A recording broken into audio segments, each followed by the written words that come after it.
Detractors and critics may say, well, Penn State must not be elite. It was only by a touchdown. It didn't really look that impressive. Find too many better wins in the country this season. It's difficult to do. And so the Buckeyes march on with a huge win in Happy Valley and prepare for the stretch drive in Indiana game in a few weeks and what appears to be a couple layups in the near future. Welcome into Buckeyes Live right here at the Voice of College Football. Appreciate you stopping by for the best in discussion, debate, and analysis. We've got these two on board. It's been a few times, 291 to be exact. Steve Hellwagon right next to me. Bucknell 247 Sports. Tony Gerdeman, of course. It's BuckeyeHuddle.com, and it's, of course, the Buckeye Weekly Podcast, daily with Tony. Guys, how we doing? Doing well. Good. So a number of people showed up for this ball game, I guess the most in the history of Penn State football, and they were denied once again. And James Franklin heard the backlash. And that's another topic. We can certainly get into that, but we'll talk Scarlet and Gray first and foremost. Steve, you've seen a few of these. Your impressions of the performance, which I found to be stellar for the most part, gritty, and that of a could-be champion. Yeah, well, I didn't get to go. I tested positive for COVID on Friday, and Pat Murphy, who I work with, his fiance is a cancer nurse, and so we didn't feel like it was the right thing for me to ride in the car with him, possibly give it to her, and her maybe pass it on to one of her, at-risk patients. So I stayed back and watched it here with my wife, which was an experience unto itself as well. And, again, to go in there and fall behind 10-0, that's not exactly the blueprint that you would have wanted to see Ohio State go in the first 10 minutes of the game. I mean, that was just a miserable start for Ohio State, and Will Howard throws the pick six, and you're like, whoa, this isn't a good way to get this thing off the ground. But they came back and they scored 2 touchdowns in rapid fire succession and took the lead 14-10 and kind of stabilized things a little bit.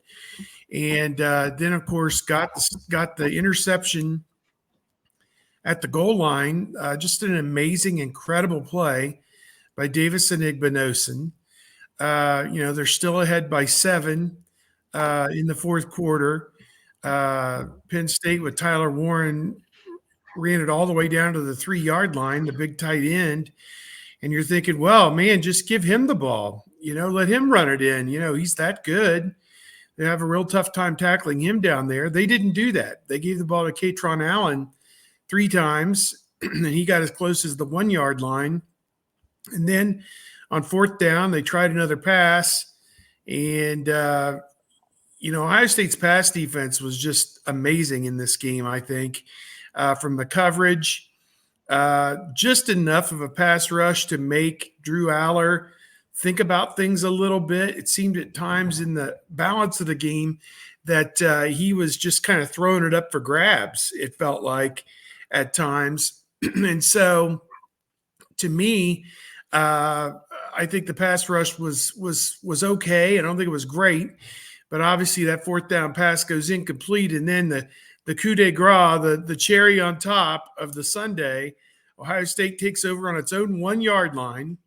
They get 4 yards on a quarterback sneak on 1st down, and then just proceed to run the ball down Penn State's throat and take the final 5 minutes and 13 seconds off the clock, picked up 4 first downs, 58 yards in 10 plays before they kneeled on the ball there at the end. So one time, and that was it. So to me, this was a command performance by Ohio State on the road to beat the number 3 team, previously undefeated Penn State.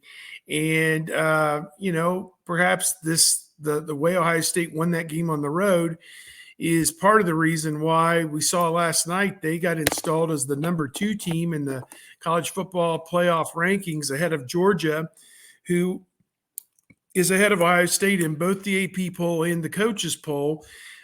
Oregon up, obviously number 1, but just a gritty performance that they had to have, that they absolutely had to have at that moment.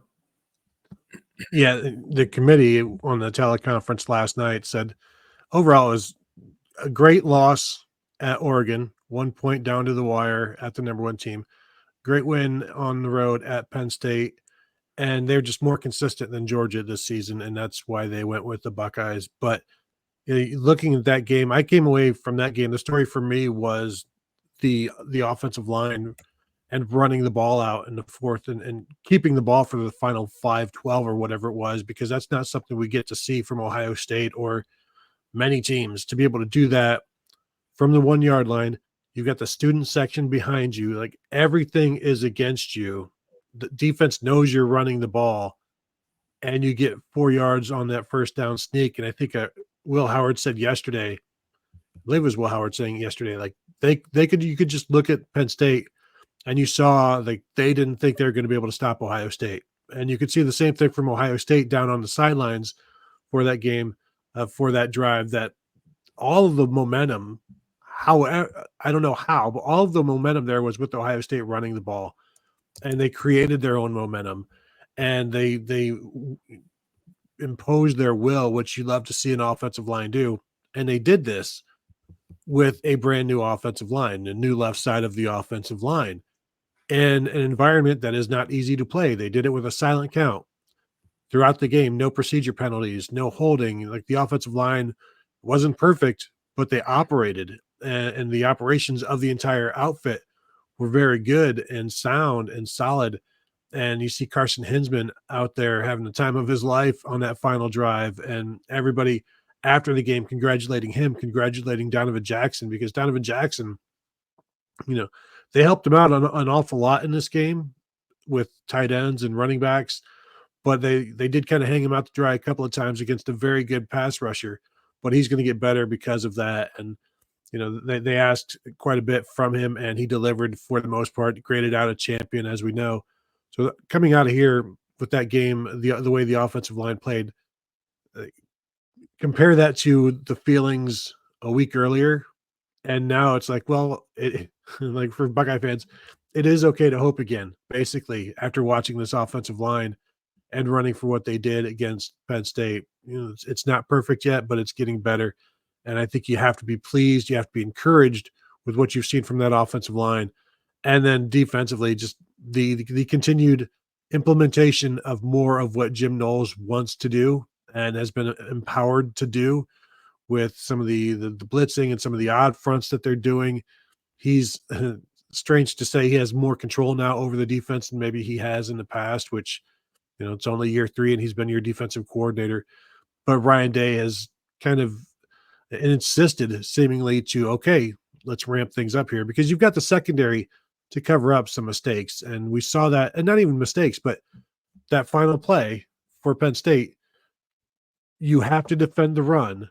But immediately as the ball is snapped, Lathan Ransom covers up Tyler Warren, Caleb Downs drops back to defend Khalil Dinkins, the other tight end, and they covered it perfectly.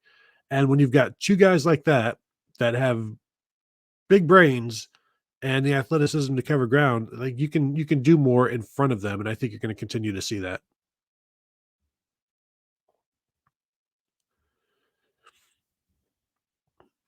Mark, you're muted.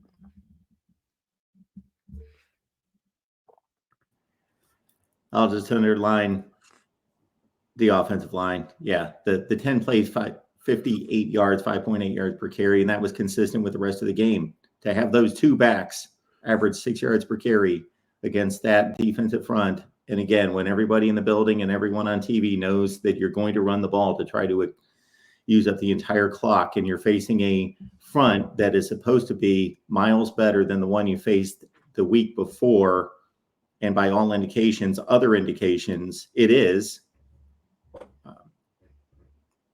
That's tough to do. That is tough to do, and that's just execution, will, just girth and might and power up front to get that done, and explosiveness by the backs to just hit those holes and do it explosively. Is just, the whole thing was just a thing of beauty. If you love hard-nosed football and execution and dominance up front, it was a thing of beauty to run out the clock. Absolutely. Great stuff. All right. Will Howard gave up one at the goal line.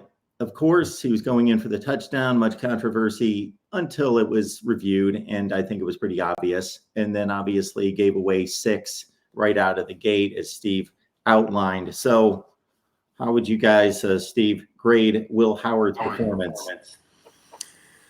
Well, in terms of winning, an A. In terms of overall, I'd say a B+. I mean, he's got the moxie, he's got the confidence, he's got the toughness, he's got the physicality, he's got all those traits that you love. But I think the recurring theme that we are getting from Will Howard every week is you're going to have to live and put up with a couple of galactically colossal mistakes, whatever they may be. It could be a fumble, it could be a bad pick, it could be a bad pick 6. In this case, it could be a fumble at the 1-yard line. Like against Oregon, it could be, slipping and falling down on his own for a sack, not getting down on time, to have a play left at the end of the game. You have to, and obviously you couldn't live with those mistakes because you lost that game. But there were a couple in the Nebraska game that really stood out, and now these two in particular against Penn State. But the good news is, he got that out of the way in the first quarter, got the fumble out of the way, and after that, it was all winning time for Will Howard and the Buckeyes. And, he salted away with a couple of runs there to convert third downs on the final drive. He missed a couple of deep balls. One to Carnell Tate, looked like he kind of threw it too far to the outside for Tate to come down with it. And the other one to Jeremiah Smith, that thought might be that Smith may have lost it in the sun or something because it hung up so high in the air. He was wide open behind the defense. The receivers have shown they can get behind the DBs. It's now up to the quarterback to feed them the ball once or twice a game on those deep balls, like he did against Nebraska. They hit the 40 and the 60 against Nebraska, but didn't connect on any of those this week. But I thought his pocket presence is pretty good. He feels the heat, escapes. One of the reporters asked, the play to Jelani Thurman, which was a 4th and 1. I believe it was 4th and 1. And, the going is the guy worded it, going to Jelani Thurman. And I'm like, that play wasn't for Jelani Thurman. What happened, and Coach Day said that basically he was like the third option, out in the left flat. I mean, Howard was supposed to go right, and he got completely, boondoggled at the snap. I think he was under duress, and so he kind of drifts to his left. He's under pressure and just kind of wings it out there for Jelani. As Coach Day said, he was in the side view mirror, type thing. He wasn't where the eyes were focused. He was over here, so got it to him. And as Coach Day also deftly said, he had 3 catches and 3 drops on one play. So congrats to Jelani Thurman, the best catch, or biggest catch, I guess, of his career to convert that 4th down. I think that may have been the drive where Howard ended up fumbling it away anyway. But at any rate, that was kind of a notable play that Howard makes, that he has shown that he's going to keep plays alive and find a way to move the chains. And they were much better on 3rd down in this game. I want to say 5 of 10. Does that sound right, Tony? 5 of 10? Yeah, something like that. As opposed to 1 of 10 the week before against Nebraska. You can live with 5 of 10. That's pretty good. And I think they may have converted that 1 4th down, may have been the only one they had. So to me, he did his job. He got the win, which is what it's all about. You'd like to see him eliminate, those 2 detrimental mistakes. Mark and I were talking off the air. He throws the pick 6. That's 7 points that Penn State should not have scored. It was their only touchdown. The Ohio State defense gave up 2 field goals and no touchdowns. So you take 6 off the board for Penn State. They go from 13 down to 6.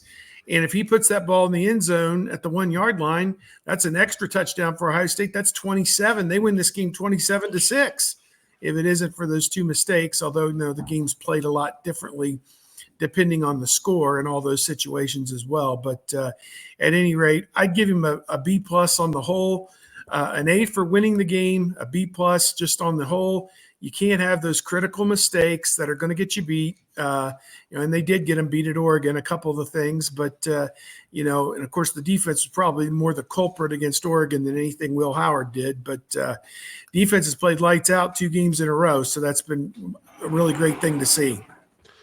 Yeah, with Will, we've said it all season long. It's the 1 or 2 or 3 bad plays that he'd love to have back, and sometimes early in the season it was just trying to throw one to like Travion Henderson that was maybe a fumble that was just like ill-advised, and then you get to a game like this where there are 2 costly mistakes, but overall he played well enough, and the rest of the team certainly played well enough to get the win. I was just looking back at his stats. So he's accounted for 24 touchdowns this season, and through 8 games last year, Kyle McCord had accounted for just 14. So he's already 10 more than the last year's quarterback. And I went back to see, well, what's that compared to with CJ Stroud in 22? And at this point in 2022, CJ Stroud had accounted for 29 touchdowns. So Howard being 5 touchdowns behind CJ Stroud, I don't think is a damning thing. I think he's doing pretty well, and he's the running that he's doing is helpful. But the 5 interceptions in 6 games, in the past 6 games right now, and it's not like a tipped pass or he's getting hit as he's thrown. Like these are mostly bad interceptions that he shouldn't be throwing. And so eventually you're going to get to the point. They were fortunate that they were able to get a win in this one because of 2 goal line stands, essentially.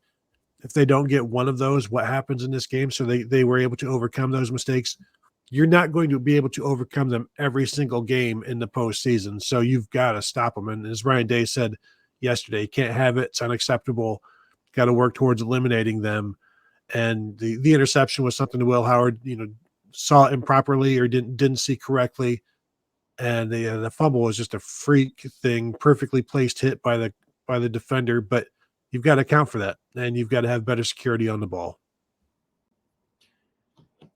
I'm going to go in another direction before we take to the rankings.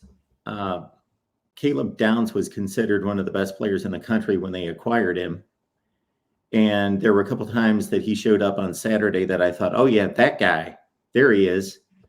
But unless you're rewatching these games, which I typically don't, I don't think you pick up on a lot of nuances.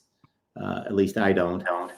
So I'm not going to attack his play at all. I guess I'm simply asking if this guy is advertised, is he living up to the hype and the status? Well, I can tell you the score was 17-10. There was about 5.5 minutes to go in the third quarter. Penn State had 3rd and 9 at the Ohio State 30-yard line. They threw a little pass to the stud, Tyler Warren, in the left flat, and Caleb Downs came up and hit him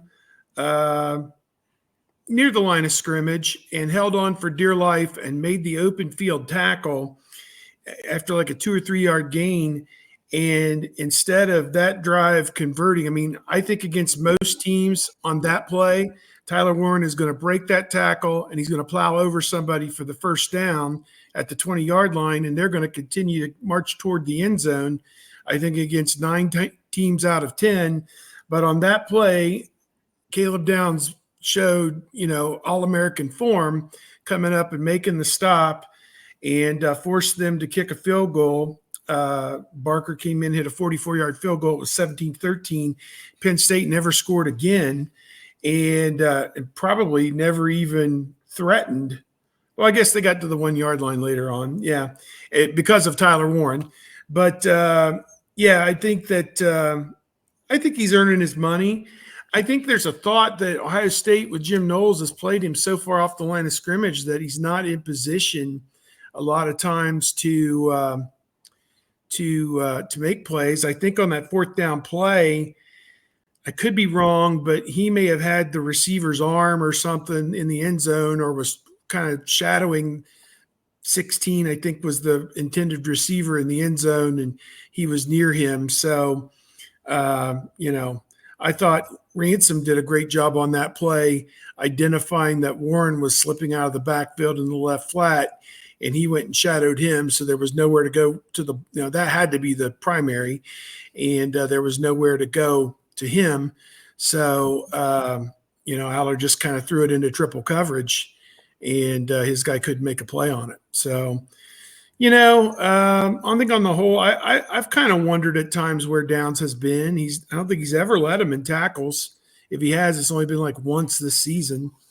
As you look at the stats, which I have this week's release, he is fourth on the team in tackles with 35. So that's not a huge number. He's not going to get anywhere near the 100 or whatever it was he had last year at Alabama. And I got in this argument with some people before the season. He wasn't going to need to have 100 on this defense because he's on a better defense than he was at Alabama last year. So, which, we could debate it all you want, but I mean, they did win the SEC and make the Final Four, but I don't think their defense was necessarily their calling card last season. So, as it had been under the previous, Saban years. But I thought it was kind of a poignant moment that when ESPN Game Day moved inside the stadium, that both McLaughlin and Downs went over, and I don't know, I presume it may have been after the game, maybe it was before the game during warm-ups or whatever, but they both went over and gave Saban a big hug. So I thought that was kind of a cool moment as well. Yeah, I think I actually wrote about this today about Caleb Downs and his numbers being down, and is he the same player? And a lot of the stuff, like the play against the fourth down play, there's no statistic for that, but it was a great play. So it means nothing in the box score, but if he's not there, then maybe Ohio State loses.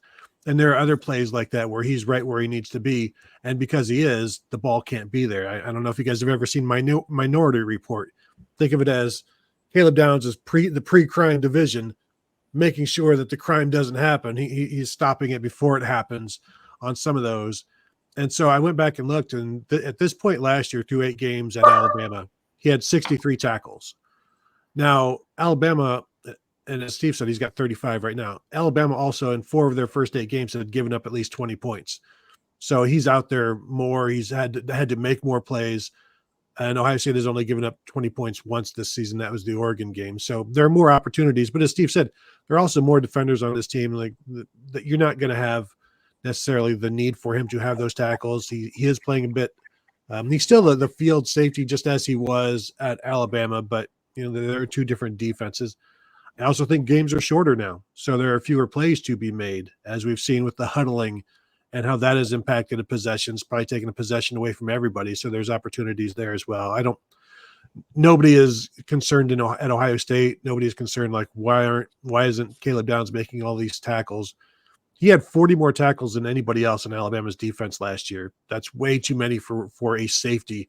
107 tackles is what it is. You'll have that sometimes, but when you have that many more tackles than anybody else, 1, yeah, you're doing a great job. 2, where is everybody